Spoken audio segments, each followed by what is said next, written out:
My name is Rick Lucas, and I work for a game development company.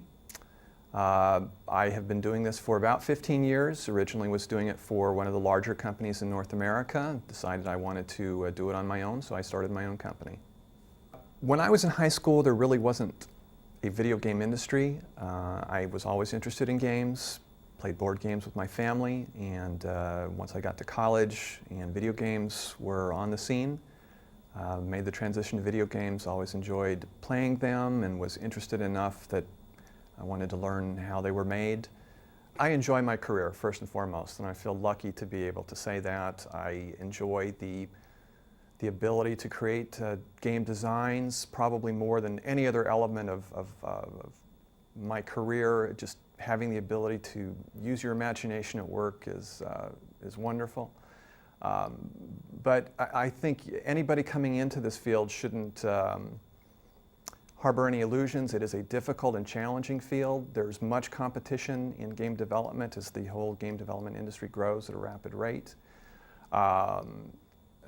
In my particular case, running a business, there are a number of challenges related to that, which are just as important as what I do in the area of game design and development.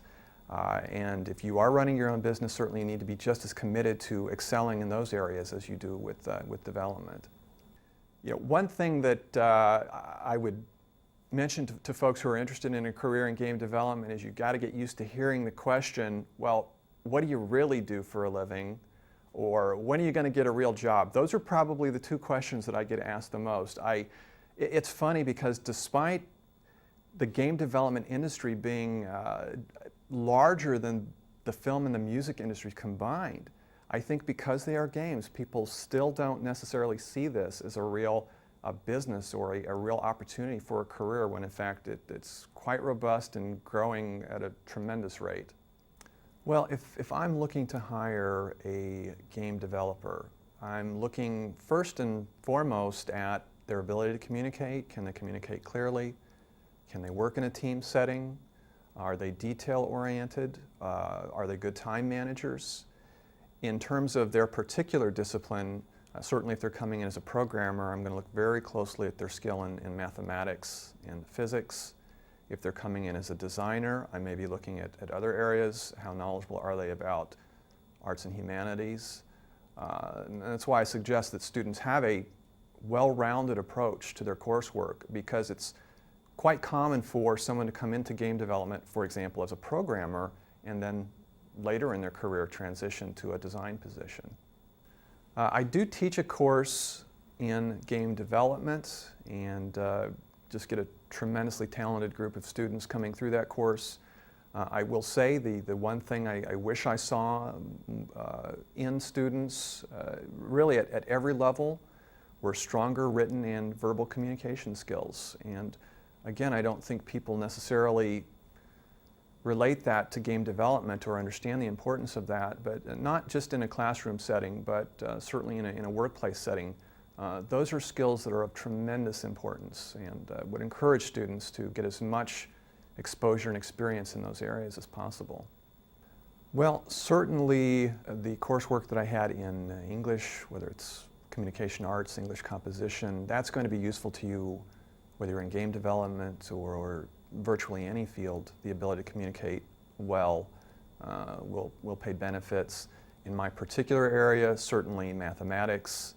In fact, looking back, I wish I had been even more dedicated to math. Math and physics certainly are at the root of virtually every video game ever made. But I also do recommend coursework in areas that don't at first glance seem related to game development, but even things like world history, certainly technology, business. You would be surprised how some of those areas might pay off down the road. I think the teachers that I tend to remember the most, even to this day, were the ones that tended to push me the farthest, farther than I thought I could go, and that is how you grow. Well, if I had known that I was going to have a career in game development, certainly there would have been some things I would have done differently in high school. First and foremost, I would have stepped up my commitment to mathematics, and certainly to physics as well. In fact, algebra and mathematical physics are at the heart of virtually every video game ever made. We don't really think about physics when we play a game, but everything that takes place on the screen, all of the movement, any collisions, any interaction between any objects on the screen are driven by mathematical physics. Well, certainly one bit of advice I would give to anybody who's considering a career in game development is to make sure you're fully committed. Don't confuse playing games with making games. Playing games is fun. Making games can be tremendously difficult and challenging. If it were easy, everyone would be doing it. Yeah, I've had a lot of memorable moments in game development. One of the more memorable was when I was working for the large game publisher. One of the games that I developed, come to find out, somebody handed me a magazine. I can't remember if it was the New Yorker. I don't remember what the magazine was, but it was an article about Steven Spielberg, and right in the article it talked about how he and Robin Williams used to enjoy playing this game against each other, and it was the game I developed. So you don't necessarily think about other people playing these games, but there are people, and you never know who might be playing these games somewhere in the world sometime.